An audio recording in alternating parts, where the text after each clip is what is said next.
உங்கள் வீட்டில் குழந்தைங்க இருக்காங்களா? அவங்களுக்கு இந்த மாதிரி செவுத்துல ஓவியம் வரைகிற பழக்கம்லாம் இருக்கா? அப்போது உங்களுக்கான ப்ராடக்ட் தான் இது. வாங்க அது என்ன ப்ராடக்ட்னு பார்க்கலாம்.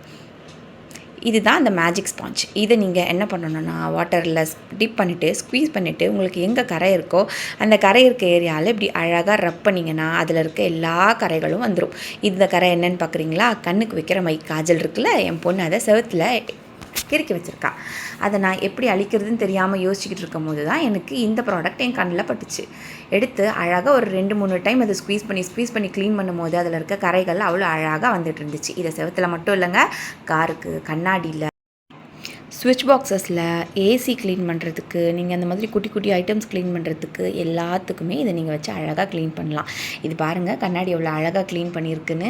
செவுத்தில் பட்ட அழுக்கு இருக்குது தெரியுமா, அந்த அழுக்கெல்லாம் அவ்வளோ அழகாக அது க்ளீன் பண்ணுது. நீங்களே மேலே கீழே நல்லா வித்தியாசம் பாருங்கள். மேலே இப்போ நான் க்ளீன் பண்ணிட்டேன், கீழே எவ்வளோ அழுக்கு இருக்குது பாருங்கள்.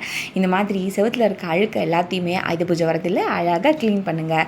இந்த குட்டி குட்டி ஆனாலும் அந்த குட்டி குட்டி பீசஸை வச்சு நீங்கள் பாருங்கள், இந்த ஸ்விட்ச் பாக்ஸஸ்க்கு மேலே இருக்க அழுக்கு, ஸ்விட்சஸ்க்கு மேலே இருக்க அழுக்கு அவ்வளோ அழகாக அதெல்லாம் க்ளீன் பண்ணுது. செவுத்தில் கைப்பட்டு அதிகமாக அழுக்காக இருக்கா? ஒரு பிரச்சனையும் இல்லை. நீங்கள் அழகாக இந்த ஸ்பாஞ்ச் எடுங்க, தண்ணியில் ஸ்க்வீஸ் பண்ணுங்கள். இப்போ பாருங்கள், நான் அதில் இருக்க கோடுகள் அழிக்க போகிறதில்ல, அதில் இருக்க அழுக்க மட்டும்தான் அழிக்க போகிறேன். ஸ்க்வீஸ் பண்ணி தண்ணியில் டிப் பண்ணி ஸ்க்வீஸ் பண்ணிவிட்டு நான் அதில் இருக்க அழுக்க மட்டும் ரப் பண்ணி எடுக்க போகிறேன். செவுரு அவ்வளோ ஃப்ரெஷ்ஷாக தெரியும். அதில் இருக்க அழுக்கு எதுவுமே நமக்கு அவ்வளோ பெருசாக தெரியாது. என் பொண்ணும் அவ்வளோ ஹெல்ப் பண்ணுறேன்னு சொல்லி குட்டி குட்டி ஸ்பாஞ்ச் வாங்கி எவ்வளோ ஹெல்ப் பண்ண முடியுமோ அவளும் பண்ணிகிட்டு இருக்கா. நான் க்ளீன் பண்ண உங்களுக்கே டிஃப்ரென்ஸ் நல்லா தெரியும்னு நினைக்கிறேன். பார்த்தீங்களா, அழுக்கெல்லாம் போய் எவ்வளோ க்ளீனாக புது செவரு மாதிரி தெரியுதுல்ல. என் பொண்ணு எவ்வளோ அழகாக எனக்கு ஹெல்ப் பண்ணிக்கிட்டு இருக்கா பார்த்தீங்களா. உங்களுக்கு இதில் இருக்க கோடுகளெல்லாம் அழிக்கணும்னா நீங்கள் மெதுவாக அந்த க்ரையான்ஸ் கோடுகள் மேலே வச்சு மெதுவாக தேய்ச்சிங்கன்னா அதில் அழுக்கெல்லாம் வந்துடும். இது பாருங்கள், இது சும்மா கை வச்சு அழுக்கு தான், கை பட்டு அழுக்காக இருக்குது.